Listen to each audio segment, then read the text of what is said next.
A warm welcome to everyone and happy learning. In this video, we're going to see about digital electronics, Unit 5, memory devices and digital integrated circuits. The topic we are going to cover is FPGA. FPGA is nothing but field programmable gate array.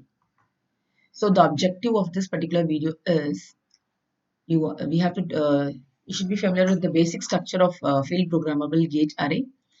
Compare FPGA to a CPLD, then discuss about lookup tables and FPGA core. The three basic elements in an FPGA are configurable logic block. See, if we speak about FPGA, a collection of configurable blocks. So, configurable blocks, the interconnections and the input-output blocks. These are the main elements of your FPGA. When the CLBs are relatively simple, the FPGA architecture is called fine-grained. If it is going to be complex, that is known as coarse-grained. So only there are two types. One is if it is simple, it is called as fine-grained, and if you have a large number of CLBs, that is called as coarse-grained. This is a typical view of your FPGA. So you'll be having CLBs, number of CLBs will be there, then input output blocks will be there. These are your programmable interconnections. These are your connections between the blocks, input output blocks, and as well as your CLBs. So configurable logic block. The function of configurable logic block within the global or row or column programmable interconnections that are used to connect logic blocks. So we're going to see these connections are there to connect your input output and as well as your configurable logic blocks. It is also called as logic array block. It also called as logic array block and is made up of multiple smaller logic modules and a local programmable interconnection that is used to connect logical module within the CLB. If you're going to see in this one, see, number of logic modules are going to form your configurable logic blocks. You have a number of logic blocks and that is interconnected inside. This is your global column interconnection and this is your internal interconnection. Okay. So logic modules are going to form your configurable logic blocks. It is going to have number of logic modules. So this is your local interconnection and this is your global row connection and global column interconnection. And how a logic module will be? A logic module in an FPGA can be configured for combinational logic, register logic, or a combination of both. You can configure it for a combinational logic also, or you can able to do for a register logic also, or both you can able to do. Okay, a flip-flop will be involved in this one. Okay, flip-flop is a part of associated logic and is used for registered logic. If you are going to use a registered logic, a flip-flop will be used. A block diagram. See, this is a block diagram of your logic module where you will be having an LTU. It is nothing but your lookup table.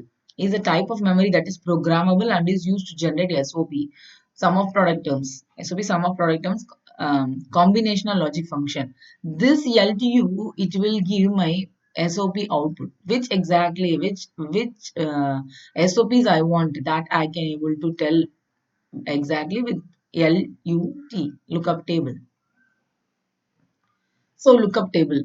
It is going to consider number of memory cells. How many memory cells it will have is 2n, where n is number of your input variables.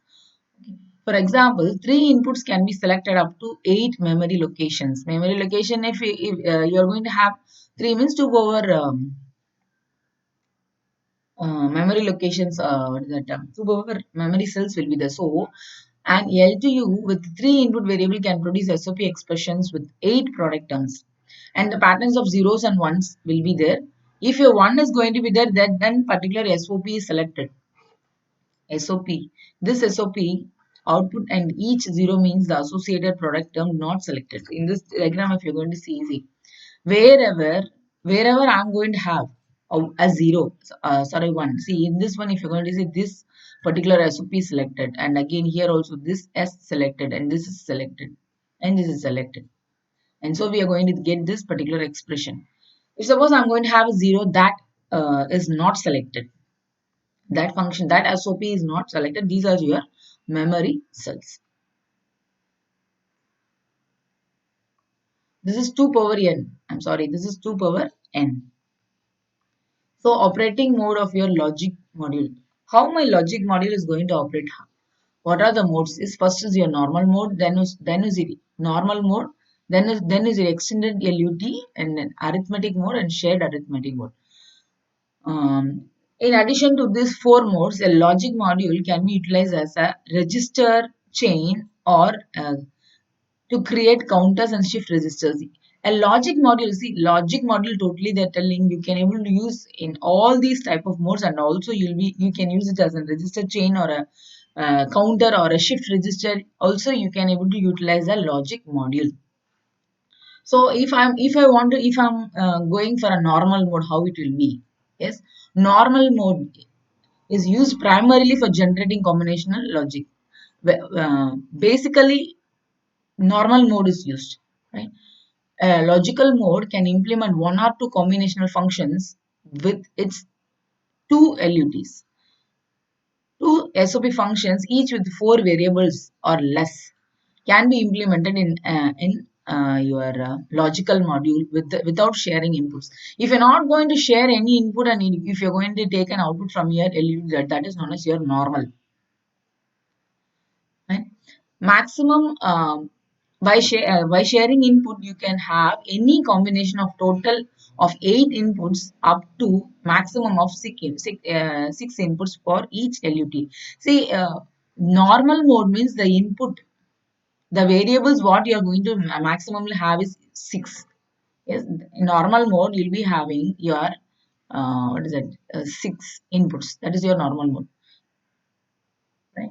If you are going to have, see here also in this particular diagram is for normal mode. I'm going to have less than 6 variable or 6 variable of 6 variable SOP functions.